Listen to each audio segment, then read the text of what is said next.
در این درس انگلیسی دوستان ما با شما کلمه، عباره و سوالهای خرید و فروش رو می‌آموزیم. این درس رو تا آخر تماشا کنید دوستان، زیرا در این درس ما همان نمود سوالها، کلمه‌ها و عباره‌های لازمه را اوریدی خرید و فروش در این درس برای شما می‌فهمونیم. رفتیم.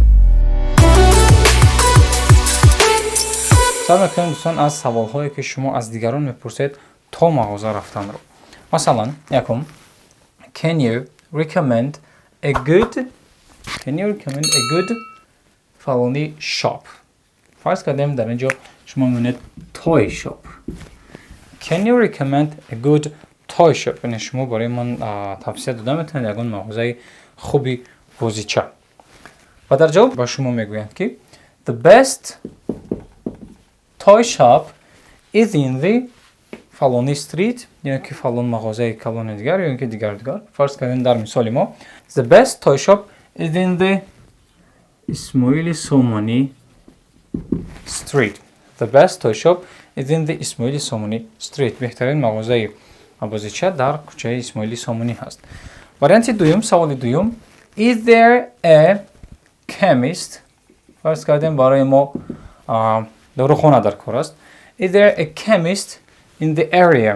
Is there a chemist in the area؟ در این گیدر اطراف یگان داروخانه هست. و با شما جواب میدهند که there is a really good chemist just and around the corner. There is a good chemist just around the corner. یعنی در آن همین سر گردش یک اپتیک یا اینکه یک داروخانه خیلی خوب است. سوال سوم where can I get فرض کردن toothpaste. where can I get toothpaste؟ یعنی من از کجا میتوانم یک خمیره دندانشویی گیرم، خمیره دندانشویی خرم. You can get you can buy that in a supermarket. شما میتونید اون رو از سوپرمارکت خرید کنید. و جای توسپست شما میتونید شوز بونید، شما میتونید تای بونید، دیگر خود چیزی که برای شما لازم است. و سوال چهارم که شما از دیگران پرسیده میتونید این است که where is the nearest supermarket؟ فرض کردیم where is the nearest supermarket؟ نزدیکترین سوپرمارکت در اینجا در کجاست؟ و در جواب شما میگویند the nearest one نزدیکترینش is in a few blocks away.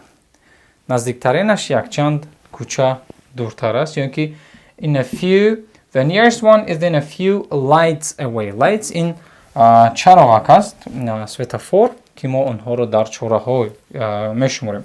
یعنی یک چند سویتافور بالاتر است. یعنی که the nearest one is in a few miles away. نزدیکترینش یک چند کیلومتر بالاتر است، یعنی دورتر است. و اکنون دوستان میگذاریم با سوالهای معمولی که آنها رو قریب همه شخصان از سوداگران میپرسند. یکم سوالی که شما میتونید از سوداگران یا که از فروشنده ها پرسید این است Could you help me please؟ Could you help me please؟ یعنی وقتی که شما به مغازه میدارید و شما میبینید که بنیاد مغازه کلان است، شما در حال از سوداگر میپرسید که شما میتونید برای من کمک کنید. یعنی Could you help me please؟ Could you help me please؟ نه شما میتونید برای من کمک کنید. این عباره رو شما میتونید در دیگر جای‌ها نیز با غیر از مغازه استفاده برید. یعنی اگر با شما کمک لازم باشه شما از دلخواه نفر میتونید بگید که Could you help me please؟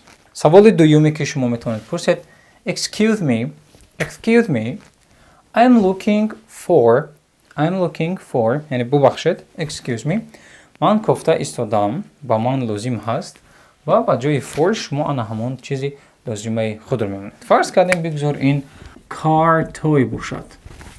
یعنی excuse me I'm looking for a car toy. یعنی برای من یک بازیچه، یک ماشینچه بازیچه کلان در کار است. big car toy. عباره looking for این کفتن است. یعنی برای من لازم است، من کفته ایستادم، من جسته ایستادم. سوال سوم اگر شما در مغازه لباس باشید، اگر شما برای خود لباس خریدنی باشید، شما این سوال رو پرسیده میتونید. یعنی این سوال مخصوصی مغازه های لباس است. یعنی is there somewhere I can try this on please؟ Is there somewhere I can try this on please؟ یعنی آیا هست یگان جایی که Is there somewhere آیا هست یگان جایی که I can try this on؟ عباره try on این پوشیدن چین کردن است. یعنی یگان لباس رو شما میسنجید، آن رو میپوشید با مقصد فهمیدن که برای شما میزیبد یا اینکه اندازه شما هست یا اینکه نیست. Is there somewhere I can try this on please? آیا هست یگانجایی که من میتونم این کورتا رو پوشم و اون رو سنجم. سوال چهارم باز هم مخصوصی مغازه های لباس است. مثلا اگر شما اون رو ترای اون کردید و دیدید که این برای شما اونقدر خوب نیست، شما میتونید سوال دیگر رو پرسید. Do you have this? Do you have this? آیا شما دارید این رو in a larger size؟ آیا شما این رو اندازه کلانترش رو دارید؟ یعنی یک رزمیر کلان میگوییم ما در لهجه یا که در زبان روسی.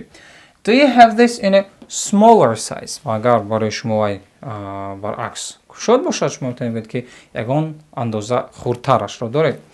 یا اینکه اگر اندازه‌اش خوب باشد برای شما و رنگش موافق نیست، شما میتونید بگید که Do you have this in a different color? Do you have this in a different color؟ آیا شما یگان رنگ دیگرش رو دارید؟ و سوال آخران ما میگیم ارزان نمیشود، یعنی که این اسکیتکا دارد یا اینکه دیگر دارد. Is this in a sale? Sale این خودش اسکیتکا تخفیف یا که ارزانی است. و وقتی که شما میخواهید که اون نرخ رو فرارند سوداگر، شما میتونید بگید که Is this in a sale؟ این ارزان میشود و این تخفیف دارد. و اکنون دوستان میگذاریم با آموزش عباره و کلمه هایی که معمول هستند در استفاده خرید در هنگام خرید در بازار و مغازه ها. رفتیم. یکم کلمه دوستان این bargain hunting است. bargain hunting این شکار نرخ، شکار خرید می شود در زبان انگلیسی و ما این رو در نظر داریم که وقتی که اون کسی اون چیز خریدنی می شود و آنها اول یک چند مغازه رو می پرسند، یک چند محصولات رو می پرسند و نرخ آنها رو مقایسه میکنند و از همه ارزانش رو انتخاب میکنند. در این هنگام در زبان انگلیسی این رو میگن bargain hunting، یعنی وقتی که شما یک چند چیز رو میپرسید و از همه ارزانش رو انتخاب میکنید برای خود. یعنی مثلا during the sales، در وقت تخفیف ها during the sales I'm going bargain hunting with my friends. در وقت های تخفیف ها ما با دوستانمون نرخ های مفید میکنیم برای خود. کلمه دوم do the shopping. do the shopping این خریدی هر روزه یا اینکه تکرار شونده رو در نظر دارد و مثل خوراکا یا اینکه چیزهایی که شما هر روز استعمال میکنید و مثل آنها. مثلا I usually do the shopping after the work. من عادتا بعد از کار خرید میکنم. و هست باز کلمه دیگر go shopping. go shopping عادتا خریدی لباس یا اینکه یگان چیزی کلانتر رو در نظر دارد. مثلا they're gone shopping. اونها با خرید رفتن. They are buying school uniform for children. They are buying school uniform for children. اونها برای کودکان لباس مکتبی خریدنی‌اند.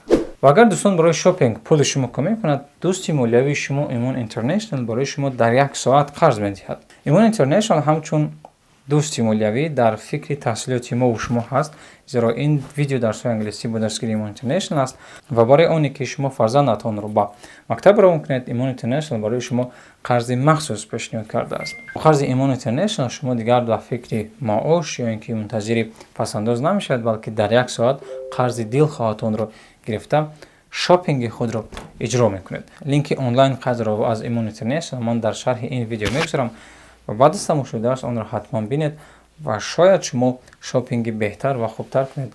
کلمه دیگر فیتینگ روم است. فیتینگ روم این انا همان حجره هست که شما در مغازه لباس های نو را چین میکنید، میپوشید، میبینید و میسنجید. مثلا will you come with me to the fitting room؟ آیا تو با من با انا همان حجره لباس کشی این که لباس پوشی میروی؟ کلمه دیگر I can't afford it. I can't afford it. can't afford it شما وقتی استفاده میبرید که اون محصولاتی که شما خریدنیت به نهایت قیمت است. یعنی I can't afford it این به نهایت قیمت است برای من. مثلا I'd love that suit. I'd love that suit و من اون کاستوم محقول است، من اون رو میگیرم. But I can't afford it. But I can't afford it. یعنی متاسفانه من اون رو خرید کردن نمیتونم، یعنی زوری من نمیرسد. اگر در لهجه گویم زوری من نمیرسد، این برای من نیست، این قیمتی بد است، من اونقدر پول ندارم، یعنی I can't afford it. و برعکس اون عباره it's a steal. It's a steal. It's a steal. این چیزی به نهایت ارزان رو میگن. از همه چیزی ارزان، از همه چیزی گویم دسترس. مثلا at that price it's a steal. در این نرخ این از همه ارزان است. این به پول است. یعنی در لهجه ما میگیم که این به پول است. یعنی این رایگان است، پادرک است. At that price it's a steal. در این نرخ این به پول است. You won't find one cheaper in any other shop. عادتاً سوداگران برای شما چنین توصیه میدهند که از این اگر ارزان یافتی بیایید من یک تا دیگر برای شما تحفه میدهم. یعنی you won't find one از این دیگر ارزان شما نمیوید cheaper in any other shop در مغازه های دیگر. یعنی وای گویم از نرخ خود تا اون درجه دلش پر است که شما میگوید که شما انیق دیگر از این نرخ ارزان نمیوید. یعنی it's a steal این به نهایت چیزی ارزان است. عبارت دیگر دوستان it's a good value for the money. It's a good value for the money. در زبان تاجیکی ما این رو میگیم که این به نرخش ارزنده است. چیزی که ارزنده باشد یعنی وای صفتی بلند داشته باشد، بسیار خدمت کند و خوب باشد و خوب باشد، ما میگیم که این به نرخش ارزنده است. مثلا the quality is excellent. So it's a good value for the money. این صفتش بهترین است و این در حقیقت به نرخش ارزنده است. کلمه دیگر price tag.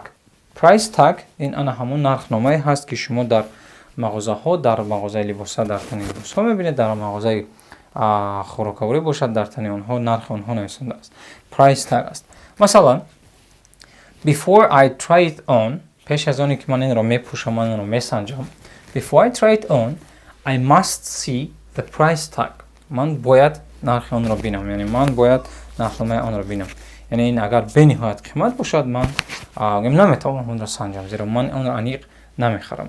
عبارت دیگر receipt یعنی چک، کاغذی که همچون شهادتنامه برای خرید شما میتونید، یعنی در حقیقت شما اون چیز را خرید کردید. مثلا please don't forget your receipt. لطفاً چک خود را فراموش نکنید. کلمه دیگر refund این برگرداندن مبلغ است. یعنی هست مغازه هایی که با شما کفالت میدهد که تا این مدت معین وقت ما میتونیم برای شما پول شما رو برگردونیم. آنها همین رو میگن در زبان انگلیسی refund. مثلا if you keep the receipt اگر شما همون چک رو نگه دارید you can refund in case of bad quality good. یعنی اگر شما چک داشته باشید و محصولاتی که شما گرفتید پس صفت باشد ما پول شما رو برمیگردونیم. good در اینجا این محصولات است، این خوب نیست بلکه این محصولات است. کلمه دیگر shop around این گویم یکی از سینونیم های دیگر کلمه اولی که ما گفتیم، یعنی bargain hunting است. shop around وقتی که شما برای چیزی خوب یافتن یک چند مغازه رو میگردید، یک چند محصولات رو میبینید، یک چند گویم خدمت رسانی رو میبینید و بعد از آن موافق بودجه خود، موافق خواسته خود خوبش رو انتخاب میکنید. یعنی bargain hunting شما فقط نرخ رو مقایسه میکنید و shop around باشد شما محصولات های گوناگون رو میبینید، نرخ های گوناگون رو میبینید و بهترینش رو برای خود انتخاب میکنید. مثلا the internet makes it easier to shop around. اینترنت همین شاپ اراوند یعنی مقایسه کردن محصولات ها رو، نرخ ها رو امروزها خیلی آسان کرده است. The internet makes it easier این آسان تر است to shop around یعنی مقایسه کردن نرخ ها و محصولات ها رو آسان تر کرده است. کلمه دیگر shop assistant یا اینکه seller هر دوشون یک کلمه است، یعنی سوداگر، فروشنده، شخصی که در مغازه کار میکند. مثلا The seller was extremely patient. یعنی سوداگر به نهایت با صبر بود. While my mother وقتی که مادر من tried on چند کرد پوشید 10 pair of shoes 10 پار پای افزال رو. میگه سوداگر به نهایت با صبر بود وقتی که مادر من 10 پا پوشی رو پوشید. یعنی سنج اینش نمیشه دیگرش رو بیار، اینش نمیشه دیگرش رو بیار. در بعضی حالات ها سوداگران اون قدر با صبر نیستند. یعنی shop assistant این سوداگر است، یعنی که فروشنده. Take something back این برای نوبتی ما هست که برگردونیدن به مغازه ترجمه میشد. مثلا The hair dryer didn't work properly. The hair dryer didn't work properly.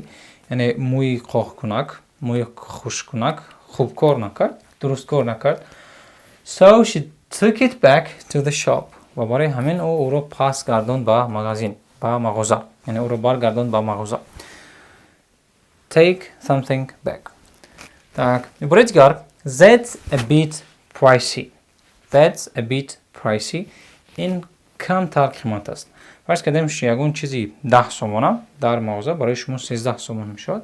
شما میگید که این کم قیمت است. مثلا The clothes are bit pricey. The clothes are bit pricey. لباس ها کم قیمت ترند. But the quality is good. اما صفتشون خوب است. صفتشون یک قدم یک گیم چنک بهتر است نظر به دیگر لباس ها. برای دیگر That's dirt cheap. That's dirt cheap. That's dirt cheap. این چیزی خیلی ارزان رو میگویند. مثلا 18% off. It's a dirt cheap at that price. 80% تخفیف این خیلی و خیلی ارزان است. این سوپر ارزان است در این نرخ. At that price این خیلی به نهایت ارزان است.